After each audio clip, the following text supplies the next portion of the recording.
Well, hi guys, seeing me after a long time, right?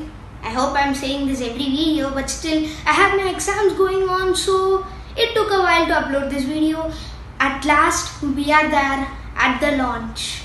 It's a pretty big topic, but it's shortened, it's gonna be 3 to 4 minutes. But now, let's stick to the point and dive right in. At the moment of liftoff, many things happen simultaneously.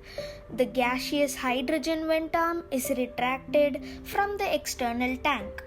The two connections at the tail service mast will retract. The 8 hold down bolts will detonate, which frees the shuttle, and then both the SRBs ignite.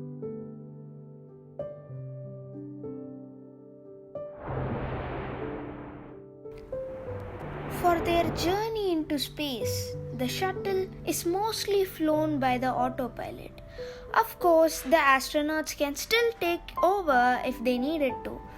Shortly after clearing the tower, they do what's called the roll program to get the shuttle so that it heads down for most of the ascent into space. This reduces the aerodynamic stress on the wings. It will also allow the astronauts to see the curve of the Earth as they ascend into space.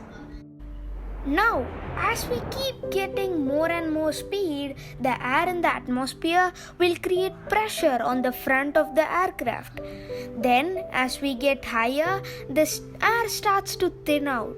They use the term max Q to refer the time when the aerodynamic pressure will be at its highest. During max Q, the main engines will throttle down so we don't accelerate too quickly. But then, shortly after, we can throttle them back up again. A little more than 2 minutes after liftoff, the SRBs have done their job. They are detached, and then small rocket motors on the bottom and on the top fire on each booster to ensure that they are properly separated from the vehicle. The SRBs fall back down to the earth. They will parachute in for a soft landing in the ocean. They'll be recovered by the boats and then refurbished for a future mission. Now, the three main engines are on their own. As we get higher, more fuel from the tank will be used. This means the shuttle will keep getting lighter. We have to keep throttling down so that we don't accelerate too quickly. The maximum amount of acceleration that we want the astronaut to feel is 3 Gs, or 3 times the force of gravity pushing them into their seats.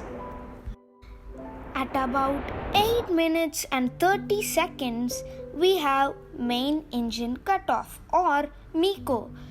This happens before the tank runs dry, so the engines are not damaged. The external tank is now detached. We are not in orbit yet, so the tank will head back down to the Earth and burn up in the atmosphere.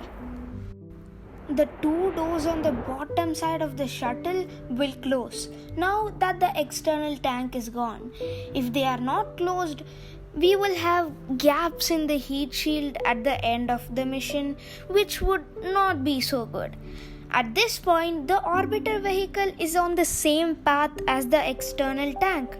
We are not quite fast enough to stay in orbit around the Earth. Remember that the external tank had the fuel for the 3 space shuttle main engines, so we can't really use these anymore. Instead, we should use the 2 OMS rocket motors. These each carry their own fuel inside the pod here.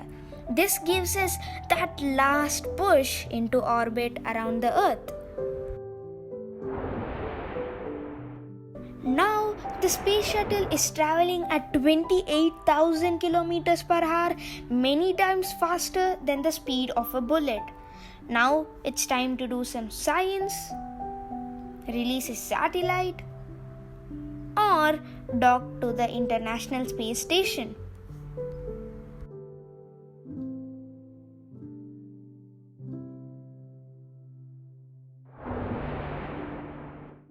If you felt that this video was interesting, hit the like button to show your motivation. Subscribe to my channel. It's free and it gives a lot of motivation.